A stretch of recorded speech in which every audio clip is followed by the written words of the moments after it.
Good evening. Welcome to Current Affairs. Today is December 19th, 2015.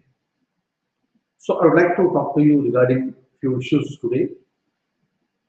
Most of the times we talk about the code of conduct.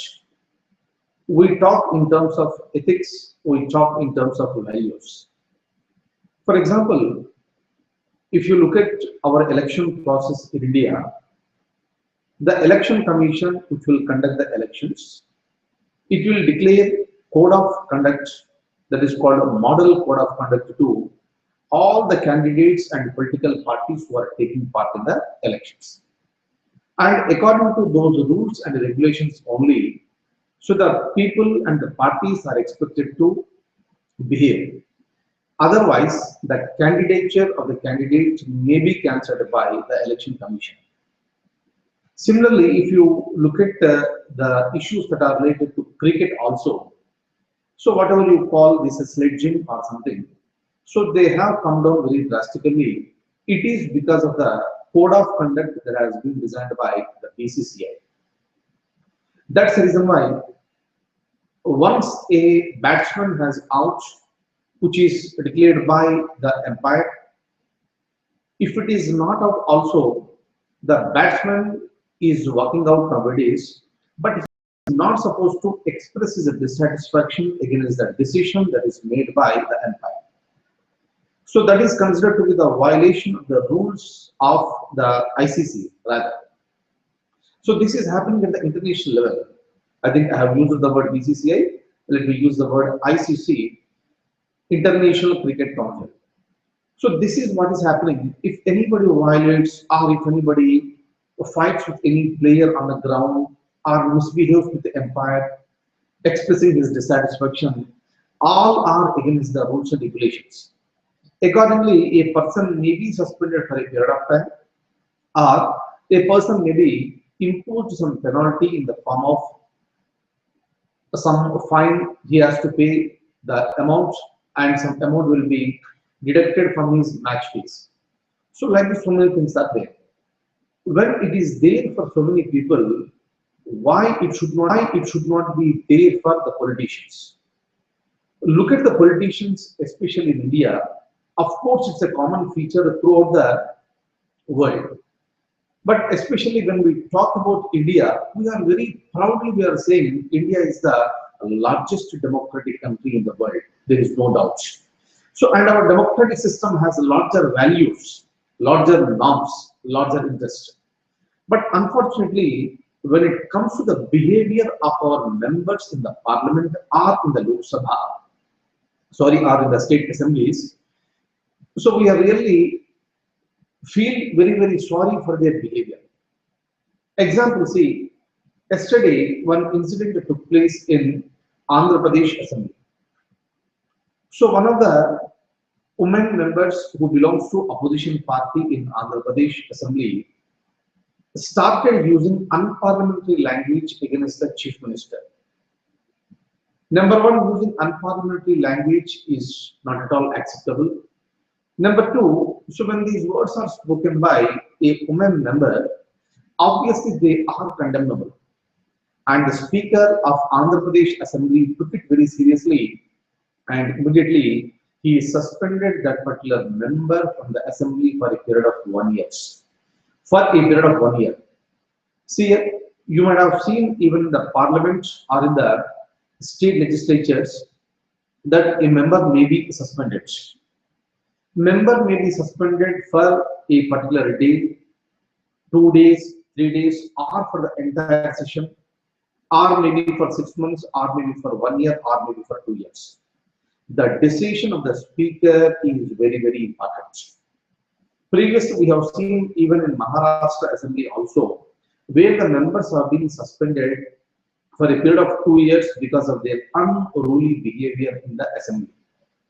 And yesterday, the same thing happened because of the unparliamentary language used by a particular woman member who belongs to opposition party.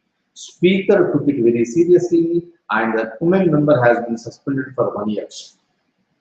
Now, how do you decide, first of all? How do you decide what punishment has to be taken? And our parliamentarians and also the members of our legislative assembly or the legislative council, they are taking the shelter under the constitution.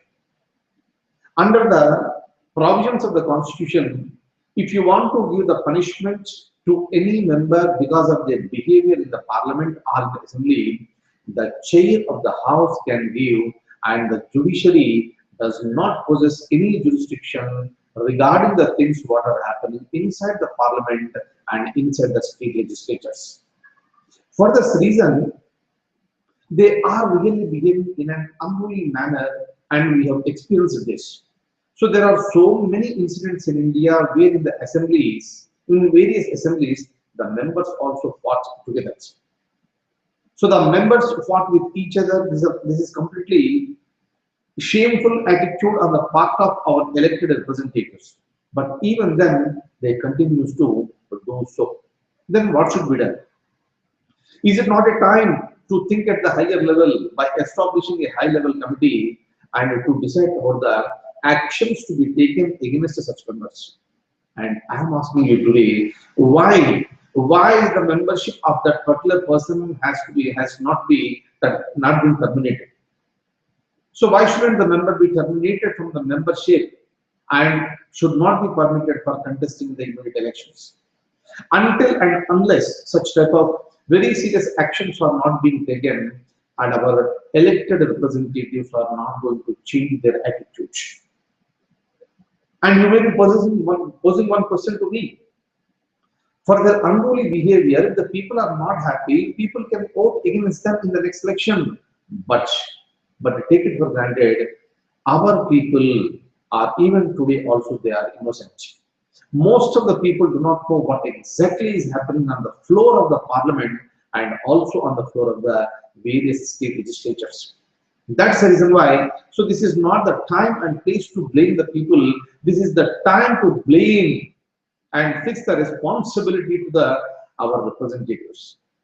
That's the reason why let's expect certain drastic things will happen, certain decisions will be taken so that the membership of these people should be terminated. Because if an elected representative do not have the control on her own or on his own tongue, then what for they are? So they are not for losing their temper. So they have to maintain and control their temperament. So this is the democracy people are watching, but still they are shameless. And the country no more require shameless representatives because we have so many educated people who can rule us in a very, very nice manner than these present peoples. So this is the time to think on these lines, and I request all of you to think about this. Am I clear? So that is one incident. Second one I am going to talk to you now. So this is with respect to Taj Mahal. Supreme Court has given the directions to the Uttar Pradesh government with respect to protecting one of the important monuments in India, that is Taj Mahal. So there is a crematorium beside Taj Mahal, and because of the ash that is being emitted from this crematorium, the Taj Mahal is getting spoiled. It was pointed out by one of the judges in the Supreme Court, and immediately the Chief Justice of India issued orders to establish the electric crematoriums there. And one of the flow of the dead bodies is very, very huge in that particular crematorium. But Uttar Pradesh government wanted to shift that crematorium from that place to some other place to protect the Taj Mahal. But Supreme Court said no to that, because if you try to shift the crematorium from that place to the other place, unnecessarily you will be playing the sentiments of some people who belong to a particular religion. No religious people will accept that, and unnecessary tensions will be created. So Supreme Court asked the government to establish the more electric crematoriums, so that there will be no ash, everything will go smoothly. And the CJI also expresses shock on a particular incident. So when the CJI came to know that because of the too much of flow of the dead bodies, instead of keeping the bodies waiting, half burnt bodies are being taken out so to accommodate another dead body. It's really shocking and completely inhumane, and we need to respect the dead bodies. So the people who are dead, the bodies must be respected a lot. And CJI took it very seriously and issued the notice to Uttar Pradesh government to look into this matter. With respect to this, I have some information in the form of a document. I'll open the document and please see the document.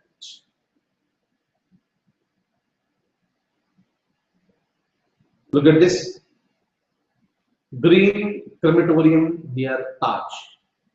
This is the Taj Mahal I am talking to you. The apex court asked the Uttar Pradesh government to explore the possibilities of introducing more electric furnaces at the crematorium next to Taj Mahal, so that existing one need not be shifted and the religious sentiments are not hurt. It's not religion, one of the very sensitive issue in a country like India. India is a secular, so we accept all the religions. All the religions are given equal respect. At the same time, the religious sentiments should not be hurt. Am I clear? I'm going to the next line. A sitting judge, look at the point please. Justice Kurian Joseph, sitting judge means in Supreme Court. This point you already know. When I was talking to you regarding Indian polity, you already know this. As far as the present number is concerned, the strength of Supreme Court is 31, including Chief Justice of India. Meaning beyond 31 at this stage, I cannot have.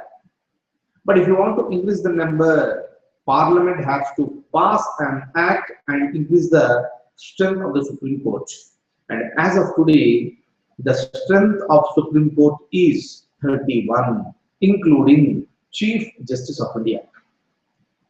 So now, when I am talking about the sitting judge, means a person who is currently a judge in the Supreme Court. Am I clear? He is called sitting judge or he is called present judge of the Supreme Court. Clear? So kindly remember these words. In our discussions, very frequently we are going to come across the word sitting. Sitting judge of Supreme Court, sitting judge of High Court, sitting UPSC member, sitting State Public Service Commission member, sitting NHRC member. Like this, we are going to use it. So kindly remember this terminology. Okay. Now, let me once again open the document. Kindly have a look at this. Look at this. A sitting judge, Justice Kurian Joseph, wrote to the CJI that smoke and ash emanating from funeral pyres may cause further damage to the monument. Already there is a damage that is being happened to one of the great monuments in India. Of course, the government is taking care. Archaeological Survey of India is also taking care, but you need to take further care even from this ash. Okay, look at this. So that's the reason why the CJI has issued the orders. Okay, next, look at this next one. The CJI was shocked after hearing what did he hear? There were at least 4 cremation services each day. At least four bodies are being cremated each day, and half burned bodies were removed and placed on the tray to make space for others. How inhumane it is! How disrespect is it not an insult to the dead bodies? What will happen to the sentiments of the relatives of the person who passed away? And the CGI said, shockingly, he said that please do not disrespect the dead. Is a statement that is used by shocked Chief Justice of India. Look at this. I have some information with respect to NHRC. NHRC stands for National Human Rights Commission. So there is a chairman and 4 other members in the NHRC. All the members are appointed by the President of India. Now, with respect to NHRC, the former Chief Justice of India, K.G. Balakrishnan, was the chairman. And he was retired on May 11th, 2015. Since then, this important body, the chairman position, is vacant. It happened in the month of May, and now we are in the month of December. Since then, it is vacant. Of course, there was an incident previously also that there was a vacancy in the place of the chairman of NHRC for more than 1 year. So, since it is an important organization in the country, that should not be kept vacant, and very recently, Supreme Court issued the notice to the central government and asking for the explanation why there is a vacancy. So what are the measures that you are taking, steps that you are taking to fill this particular position at the earliest? That is the reason why NHRC is there in the news. And I will show you these points, and after that, I will also show you one question with respect to NHRC, which was previously asked in the civil services examination. Kindly look at that. During our discussion on NHRC, I already covered this particular point. Please have a look at this and try to give the answer. But before that, I would like to show a few points. Have a look at this.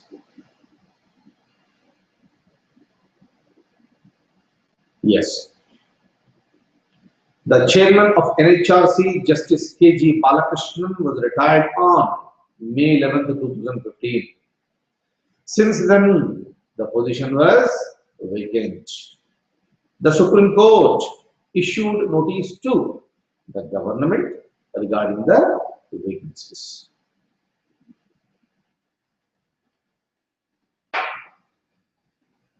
Look at this.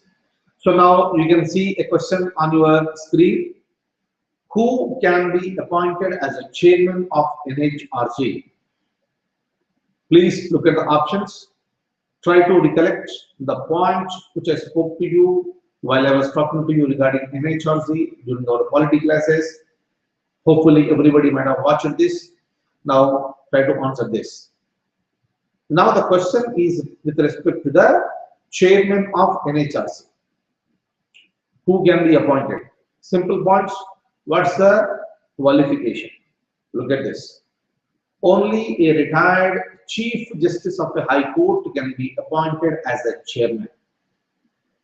Only a retired judge of the Supreme Court can be appointed as the chairman. C. Either sitting judge of the Supreme Court. Again, we came across with the word sitting judge. Now you know the meaning of this. Either sitting judge of the Supreme Court or sitting Chief Justice. Sitting Chief Justice, let me make some correction here. Chief Justice, yes, now it's correct. Chief Justice of a High Court. Either sitting judge of the Supreme Court or sitting judge of the High Court, anybody can be appointed as the chairman of the NHRC, or D, only a retired Chief Justice of India. Very, very, very, very important point. Okay, hopefully you can answer this very easily. Answer is option B, please. Very, very, very, very, very important. Is it okay? It was already a question in the civil services examination, maybe repeated in the same examination or in any examination. Is that okay? This is the one very, very important point that I want you to remember this. Because this particular qualification is present only for this chairman position, No other position in India is possessing this qualification. He said, okay, I am talking to you regarding the chairman of NHRC. He must be a retired Chief Justice of India. My dear, so now I'll stop at this stage with respect to the current affairs, and I will see you tomorrow again with some more current affairs. Thank you so much for being with me this evening, and I wish you all the very, very best. Take a very good care of yourself. Thank you so much.